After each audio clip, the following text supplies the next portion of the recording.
Praise the Lord. आप सभी लोगों को आज बुधवार के दिन में आराध्य यूट्यूब चैनल में आपको स्वागत है। आइए आज प्रभु को वचन को ध्यान करेंगे। कल के संदेश में अपन उपमान व्याख्या करते जब 3 नियम कैसे व्याख्या करना है, उपमान या सादृश्य को बताते जब उसके बारे में 3 नियम अपन ध्यान किए हैं। आज अपना ध्यान विषय है कि चौथा नियम। आज जो उपमान या सादृश्य बताते जब फोर्थ नियम क्या है, चौथा नियम क्या है, उसके बारे में आज अपन ध्यान करेंगे। पहला नियम क्या सुने हैं? पहला नियम यह है कि जो सादृश्य या उपमान जो दिख रहे हैं उसका भाव हमेशा एक तरह नहीं होता। आप एक पुस्तक में, एक उत्पत्ति में एक सादृश्य दिखे, वही सादृश्य और एक पुस्तक में दिखे तो वहां पर अर्थ बदलता है। वह पहला नियम। दूसरा नियम, कोई एक सादृश्य या उपमान परिपूर्ण संपूर्ण परमेश्वर के बारे में नहीं बताएगा, जो परमेश्वर के अंदर से कुछ गुण या कुछ लक्षण को ही बताएगा। ये दूसरा नियम। तीसरा नियम, जो उपमान या सादृश्य में जो लिखाया है वो बताते जब जो अक्षर या शब्द के ऊपर श्रद्धा नहीं रखना है, एक एक शब्द को, एक एक अक्षर को अपन व्याख्या करना नहीं, जो उपमान या सादृश्य के पीछे अर्थ क्या है वो सारांश बताना है सिर्फ। यह है तीसरा नियम। आज चौथा नियम यह है कि देखिए, जो उपमान का भाव अपन बताते जब, उपमान का भाव अपन बताते जब, जो ओ उपमान का भाव या उपमान का सारांश पवित्र बाइबल के वचन के विरोध नहीं रहना। समझ में?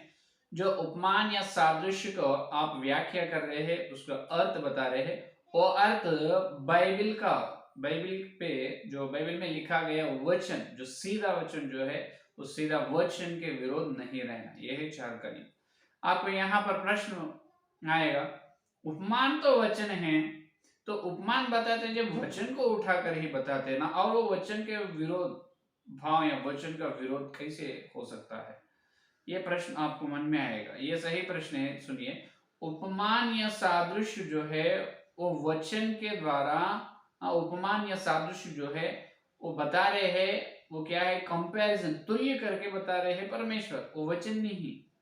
अभी कल सुने हैं 10 जनों कुंवारियों के बारे में, उसमें 5 जनों मूर्ख है, 5 जनों समझदार है। तो वहां पर कुंवारे है, वो वचन नहीं, वो उपमान है। वो क्या है? उपमान। और भेड़ और बकरे के बारे में सुने, वो उपमान है, वचन नहीं। तो उपमान का भाव या उस सादृश्य का अर्थ अपन समझा रहे या बता रहे हैं, व्याख्या कर रहे। तो उपमान का व्याख्या आप करते जब, वो व्याख्या का सारांश पवित्र बाइबल के वचन, बाइबल के वचन के विरोध कभी नहीं रहना। आप जितने अच्छे तरह से आप उस सादृश्य को बताए हैं, अच्छे तरह से उपमान को आप बताए हैं, लेकिन भी आखिरी में वो सारांश वचन का विरोध निकले है, वो झूठ शिक्षा है। क्या है? झूठ शिक्षा। बहुत जनों ऐसा करते हैं कि हमको बहुत मालूम है, वचन के अंदर मार्मिक विषय मालूम है, अद्भुत बात मालूम है, इस प्रकार सोचकर उपमान और या सादृश्य को लेकर घंटे घंटे संदेश देते हैं, और आखिरी में उस संदेश का सारांश, उस संदेश का सत्य भाव जो है वो वचन के विरोध निकलता है फाइनली। तो क्या मालूम है, क्या फायदा है वहां पर? 1 घंटा 2 घंटे आप संदेश देकर उपमान को तुम बताए हैं, 2 घंटे एक ही उपमान को लेकर आप बताए हैं, लेकिन फायदा क्या है? आखिरी में क्या निकले है? झूठ शिक्षा। इसीलिए आज सार्वत्रिक कलीसिया में हजारों, 2000 से पहले हजारों झूठ शिक्षा निकले, सिर्फ उपमान या सादृश्य को ठीक रीति से व्याख्या नहीं करने के कारण, ठीक रीति से व्याख्या नहीं करने के कारण इतने झूठ शिक्षा फैल चुके हैं कलीसिया में। तो सुनिए यहाँ पर, तो पवित्र बाइबल में जो उपमान में जो लिखाया है परमेश्वर ने, उस उपमान का भाव अपन बताते जब, वो भाव और वचन, पवित्र बाइबल में वचन या वचन आज्ञा, परमेश्वर का वचन या परमेश्वर का आज्ञा से वो बराबर रहना है। उपमान का भाव जो है वो वचन को सपोर्ट करना है, लेकिन वचन के विरोध नहीं रहना। ये है फोर्थ नियम। समझ में आए?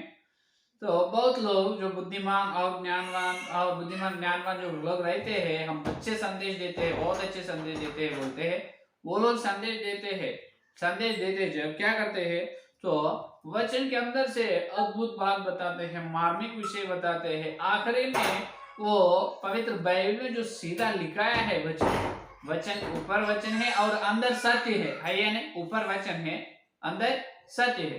तो अंदर से सत्य है, हम सत्य बताते हैं, मार्मिक विषय बताते हैं। इस प्रकार वचन के गहराई में चलकर मार्मिक विषय बताते हैं। आखिरी में वो लोग बताए सारांश, जो मार्मिक विषय जो रहते हैं वो ऊपर वचन से अलग रहते हैं, विरोध रहते हैं।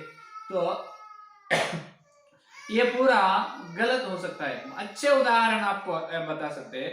प्रकाशित वाक्य 14 अध्याय में, प्रकाशित वाक्य 14 अध्याय, आप सुनिए, प्रकाशित वाक्य 14 अध्याय में 1,44,000 लोगों के बारे में लिखाया गया है। 1,44,000 लोगों के बारे में लिखाया गया है। यहाँ पर 1,44,000 लोग जो स्वर्ग के सिय्योन पर्वत पर चलते हैं।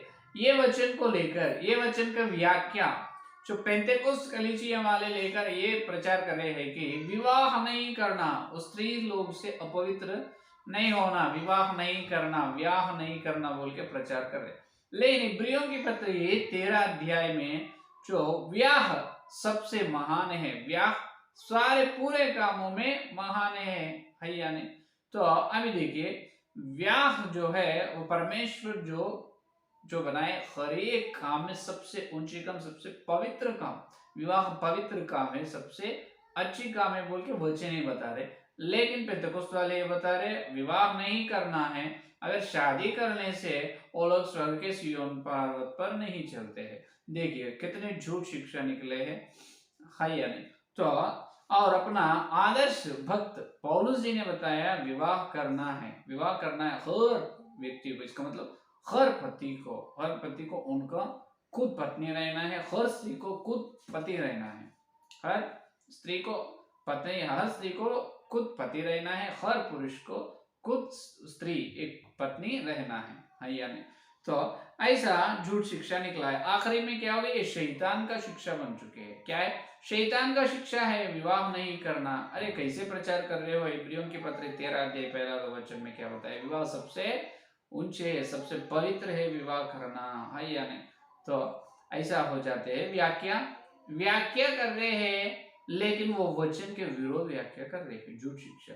और देखिए, और कुछ प्रचारक और कुछ सेवक लोगों की शिक्षा ऐसा रहते हैं कि हाँ, वो लोग भी देखिए, वो लोग भी पहले ये पवित्र बाइबिल का क्लासेस पर बाइबिल स्टडी, ये बाइबिल का खोज करते हैं। हम पवित्र बाइबिल का ध्यान है बोल के टाइटल लगाते हैं, बाइबिल के अंदर से मार्मिक विषय हम बताते हैं और गुप्त विषय बताते हैं बोल के घंटे घंटे बिताते हैं। आखिरी में जो सारांश बताते हैं मार्मिक विषय सुनिए, अपन प्रार्थना नहीं करना। क्या नहीं करना? प्रार्थना नहीं करने, एक मार्मिक विषय है। और व्यभिचार कर सकते हैं, व्यभिचार करने से पाप नहीं, व्यभिचार करने से पाप नहीं। दारू पी सकते हैं, दाकरस, ये दारू पी सकते हैं, पाप नहीं। दारू पी सकते हैं, पाप नहीं, पाप नहीं। ये देखिए, इतने घंटे संदेश देकर ये मार्मिक विषय, गुप्त विषय बोल के आखिरी में क्या बता रहे हैं? आप व्यभिचार कर सकते हैं, दाकरस पी सकते हैं और प्रार्थना नहीं करना है, पर प्रार्थना भी नहीं करना। ये कितने शैतान की शिक्षा है या नहीं? आपने वचन कितने ठीक रीति से बोल रहे हैं। एफेसियों की पत्री 5 अध्याय में आप दाकरस से पीना नहीं, शराब या दारू पीना नहीं, पहला विषय। प्रथम थिस्सलुनी पत्री 4 अध्याय में बता रहे हैं तुम पवित्र रहो, पवित्र, व्यभिचार से दूर चलो, व्यभिचार से दूर रहना है और प्रार्थना में लोलीन रहो, लगातार प्रार्थना करो। प्रथम थिस्सलुनी पत्री 5 अध्याय में देखिए, प्रार्थना में लोलीन रहना है, लगातार प्रार्थना करते रहना है। हाँ, व्यभिचार से दूर जाओ, व्यभिचार से दूर रहना है, भाग जाना है यूसुफ के जैसा। और दाखरस या शराब पीना मना है, वो पाप है बोल के वचन बता रहे। ये लोग क्या बता रहे? हम मार्मिक विषय बताते बोल के, बाइबल के अंदर से हम गुप्त विषय बताते बोल के अंदर से गुप्त विषय लाते हैं। आखिरी में ये प्रचार कर रहे प्रार्थना नहीं करना, दारू पीना है, व्यभिचार भी कर सकते हैं। ये कितने शैतान की शिक्षा। तो ये सेवक लोग पूरा कलीसियों को भ्रष्ट बना रहे हैं, भ्रष्ट बना रहे हैं, है या नहीं? तो इसीलिए ये जो है ये पूरा वचन के विरोध शिक्षा है। वचन को ठीक रीति से व्याख्या नहीं करने के कारण ये शिक्षा निकल रही है। ये लोग यीशु मसीह को प्रेम करते हैं, ये लोग यीशु मसीह का प्रेम करते हैं, लेकिन व्याख्या कैसे करना नहीं मालूम है। कुछ लोगों को व्याख्या कैसे रहना मालूम है, लेकिन ठीक रीति से व्याख्या नहीं करते। ये लोग जो शैतान की शिक्षा जो प्रचार कर रहे, शैतान के जो झूठ शिक्षा फैला रहे हैं, ये लोग भी यीशु मसीह को प्रेम करते हैं। सेवक लोग हम यीशु मसीह को प्रेम करते हैं, लेकिन ठीक रीति से व्याख्या नहीं करते। कुछ लोगों को व्याख्या करने का नियम मालूम है, लेकिन भी वो नहीं करते। तो देखिए, ऐसा हो जा रहा है कि पवित्र बाइबल के अंदर तुम चल रहे, मार्मिक विषय बोल के बता रहे हैं, लेकिन वो मार्मिक विषय जो गुप्त बात जो तुम बता रहे हैं, वो पवित्र बाइबल के वचन जो है, ऊपर वचन अलग है, अंदर अलग है। तो तुम अंदर से लाए है वो मार्मिक विषय जो है, ऊपर वचन से तुल्य होना है, ऊपर वचन को सपोर्ट करना है, इससे अलग नहीं रहना। क्योंकि ऊपर एक बात, अंदर एक बात, ऊपर हाँ बोल के अंदर मार्मिक विषय ना बोल के नहीं। पवित्र परमेश्वर बाइबल को ऐसा लिखा है कि ऊपर जो विषय है उसको अच्छे तरह से आपको समझ में आना है, तो अंदर तक चलना है, वचन के गहराई में चलना है, जब सत्य मालूम होता है। जो वचन के गहराई में अपने को सत्य मालूम होते हैं, वो सत्य वचन के ऊपर दिख रहे हैं, वो बराबर रहते हैं, लेकिन वो अंदर से ठीक से बहुत अच्छी तरह से अपने को समझ में आते हैं। ऊपर कुछ समझ में, ये 1% हो तो वो 90% समझ में, लेकिन दो भी एक ही है। लेकिन ये लोग अंदर से मार्मिक विषय बताते हैं, हम अच्छे सत्य बताते बोल के, आखिरी में ऊपर जो वचन बता रहे बिल्कुल उसके विरोध सारांश बताते हैं। जब झूठ शिक्षा हो जाते हैं, तो कभी भी वचन के ऊपर जो है वो विषय अपने उद्धार के लिए प्राथमिक मूल सूत्रों को बताते हैं। वचन के गहराई में जो सत्य है, वो सत्य जो वचन के ऊपर जो है प्राथमिक सूत्रों को सपोर्ट करते हैं, मदद करते हैं। यह है व्याख्या करने का नियम। तो उपमान, आप उपमान या सादृश्य का भाव, उसका अर्थ, उसका व्याख्या, उसकी व्याख्या आप करते जब ठीक रीति से व्याख्या करना, और व्याख्या करते जब निकले है सारांश जो सत्य है, और वचन से, वचन से तुल्य रहना है, वचन से सपोर्ट रहना है, वचन मदद करना है उसको, वचन के विरोध नहीं रहना, वचन के विरोध नहीं रहना। ये है चौथा नियम। समझ में, ये है चौथा नियम। तो पवित्र बाइबल के ऊपर जो वचन है, तो वही वचन अंदर जो मार्मिक विषय को सपोर्ट करता है, अंदर जो सत्य गहराई में सत्य है, वो भी ऊपर वचन को सपोर्ट करता है, कभी अगेंस्ट नहीं होता है, हमेशा सपोर्ट करता है। वैसा ही परमेश्वर लिखा है, वचन को छोड़ने के लिए नहीं। अगर अंदर एक बाहर एक नहीं, बाहर जो है उसको अच्छे तरह से समझना है, अंदर तक चलना है। जोड़ी वचन के देखकर, जोड़ी वचन के द्वारा सत्य को मिलते हैं अपन। जोड़ी वचन को छोड़ने से सत्य समझ में आते हैं, लेकिन अंदर जो सत्य है वो ऊपर वचन से विरोध। ऊपर प्रार्थना करना है, कब जो अभी है प्रथम थिस्सलुनी पत्री 4वां अध्याय, 4 अध्याय में ये है, तुम पवित्र रहो, व्यभिचार से दूर रहो। अब ये ऊपर है, उसकी गहराई में आप चले हैं, गहराई में चलकर आप ऐसा प्रचार कर रहे हैं 1 घंटे 2 घंटे संदेश देने के बाद। मार्मिक विषय ये है कि अपन पवित्र रहना है, रहने से भी चलता है, न रहने से भी चलता है, व्यभिचार कर सकते हैं, पाप तो नहीं। ऐसे झूठ शिक्षा आप बताने से वो अंदर से और ऊपर से क्या हो रहा है, पूरा अलग हो जा रहे हैं। ऊपर अलग है, अंदर सत्य अलग है। तो उपमान के बारे में भी ऐसा ही हो रहा है। आप उपमान या सादृश्य को आप व्याख्या कर रहे हैं, तो व्याख्या करते जब जितने समय आप लेके वो व्याख्या करे हैं, उसका सारांश जो है, उस सारांश कहाँ पर भी परमेश्वर का आज्ञाओं से, परमेश्वर के वचन से विरोध नहीं रहना। और परमेश्वर का वचन उस व्याख्या, उपमान या सादृश्य का व्याख्या का भाव, जो सारांश को सपोर्ट कर रहा है, यह है चौथा नियम। समझ में?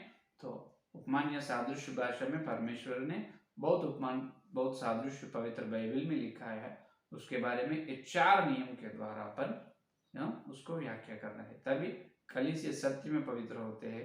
हर विश्वास सत्य को अच्छी तरह से समझते हैं, नहीं तो नहीं, नहीं तो नहीं। पहला क्या है, जब एक जगह पर सादृश्य दिखे है, तो बार बार उस सादृश्य आ रहे, बार बार उस सादृश्य का अर्थ बदलते रहते। एक बार सादृश्य आग का मतलब बपतिस्मा है, और एक बार आग का मतलब बपतिस्मा नहीं होता, नरक हो रहे हैं। उसी प्रकार बार बार सादृश्य का अर्थ बदलता है। दूसरा विषय, कहाँ पर भी सादृश्य परिपूर्ण परमेश्वर के बारे में नहीं बताते, परमेश्वर के बारे में कुछ गुण या लक्षण को बताते हैं। दूसरा नियम। तीसरा नियम, सादृश्य उपमान को आप व्याख्या करते जब उसका अक्षर को शब्द के ऊपर आप श्रद्धा रखना नहीं, उसका भाव सारांश क्या है, पूरा सारांश क्या है, वो सारांश के ऊपर श्रद्धा रख के व्याख्या करना। एक एक अक्षर, एक एक मात्रा को, एक एक अक्षर शब्द को व्याख्या करना। वैसा करने से जो शिक्षा होता है निकलता है। 4 का कल अपन उदाहरण सुने, मत्ती सुसमाचार पत्र 25 अध्याय का, है या नहीं। और सादृश्य का अर्थ बदलते बोलते जबली व्यवस्था 16 अध्याय में उदाहरण सुने। और आखिरी 4th नियम क्या है, वचन आप सादृश्य उपमान का भाव जो समझा रहे हैं, बता रहे हैं, उसका सारांश कभी भी वचन के अंदर आज्ञा है, नहीं तो वचन से सपोर्ट करना है, वचन के विरोध नहीं रहना, वो सारांश, वो भी झूठ शिक्षा होता है। उदाहरण, 1,44,000 लोगों को ऊपर देखे है, वो पवित्र स्त्री से अपवित्र नहीं है, इसका मतलब शादी करने से स्त्री से अपवित्र हो रहे हैं, तो विवाह नहीं करने, कितने झूठ शिक्षा है या नहीं। तो ये है आज का संदेश। तो ये संदेश पढ़ने के लिए प्रार्थना करें। हालेलुया, स्तुति धन्यवाद करते हैं यीशु मसीह। इस बुधवार के दिन तुम्हारे पवित्र आत्मा के द्वारा तुम मेरे संदेश के लिए धन्यवाद करते हैं प्रभु। आज से प्रभु हमको 4 दिन से पवित्र बाइबल में तुम जो बताना चाह रहे हैं प्रभु, तुम्हारी योजना कई जगह पर आप उपमान या सादृश्य के बारे में छिपा रखा है। सादृश्य उपमान, तो उपमान को या सादृश्य को कैसे व्याख्या करना है हमको बताया प्रभु। 4 नियम के द्वारा हम व्याख्या करना है, बहुत अच्छी तरह से हमको समझाया, बताया, हमारे आत्मिक हम खोले हैं। ये प्रभु आपको धन्यवाद करते हैं यीशु में, सबको पवित्र आत्मा को धन्यवाद। और जितने लोग संदेश सुने और सुने हर एक हाँ प्रभु आत्मिक अंग खोलो प्रभु, यीशु के नाम के आत्मिक खुल जाना है। पवित्र आत्मा का आत्मिक अंग खोलो, आत्मिक कान खोलो प्रभु। हर व्यक्ति इस वचन के ठीक रीति से व्याख्या करने का अनुग्रह दे। वचन का व्याख्या कैसे करना, तरीका, नियम हमको बताए, नियमों के द्वारा व्याख्या करने का अनुग्रह दे प्रभु। मांग रहे हैं पूरा सार्वत्रिक कलीसिया पर सत्य पवित्र होने का अनुग्रह, जो शिक्षा पूर्ण निकल दे प्रभु, मांग रहे हैं प्रभु। धन्यवाद। और कल मिलते जो वचन की गहराई में सत्य मिलने का अनुग्रह, इस सारे प्रार्थना को यीशु मसीह के नाम से मांगते हैं पिता, आमीन। परमेश्वर का प्रेम, सियाह का अनुग्रह, पवित्र आत्मा की सहभागिता इस दिन लेकर प्रभु आने तक सारे भक्तों को विशेष रूप से ठीक रीति से वचन को व्याख्या करने की प्रतिज्ञा की उनको सर्वदा साथ रहेगा। आमीन आमीन आमीन। Praise the Lord. धन्यवाद। कल मिलेंगे।